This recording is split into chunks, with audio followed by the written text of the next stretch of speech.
The Directorate of Criminal Investigations is probing the authenticity of a letter allegedly penned by the Presidency, directing the National Treasury, Attorney General and Speakers of the two chambers of Parliament to pursue a political settlement in the Division of Revenue standoff.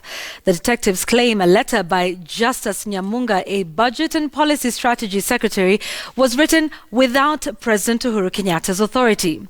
So, was it a fake letter or a leaked letter? Francis Kashuri reports.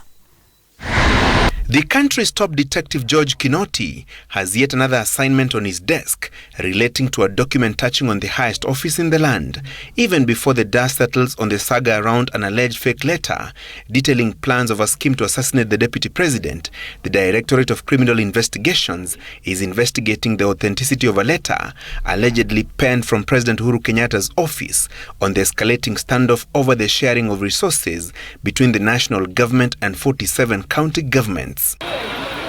The letter, addressed to Fred Mwachi, a senior officer in the Attorney General's chambers, is dated 3rd July 2019, bearing the Presidency's letterhead and signed off by Justus Nyamunga, the Budget and Policy Strategy Secretary. In the letter, Nyamunga, ostensibly communicating on behalf of the President, acknowledges the stalemate in Parliament over the Division of Revenue Bill 3 days into the 2019-2020 financial year, even conceding the legal and technical difficulties in the national government accessing and spending the funds allocated to it in the budget. In the letter, the Presidency is reportedly urging speakers of the two chambers of Parliament and Attorney General Paul Kihara Kariuki to initiate a political process to resolve the division over revenue sharing and enable the two levels of government access allocated resources. The President had on 28th June this year at State House, Nairobi, signed into law the Appropriation Bill 2019, allowing the national government access 1.4 trillion shillings from the Consolidated Fund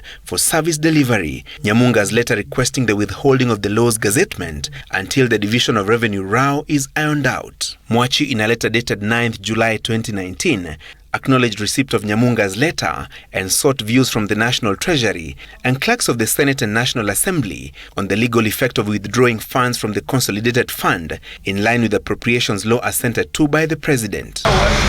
The DCI is expected to establish whether the letter alleged to have been penned by Nyamunga was genuine, amid claims that it could have been written and communicated without the President's knowledge or authority. Francis Gashuri, Citizen TV.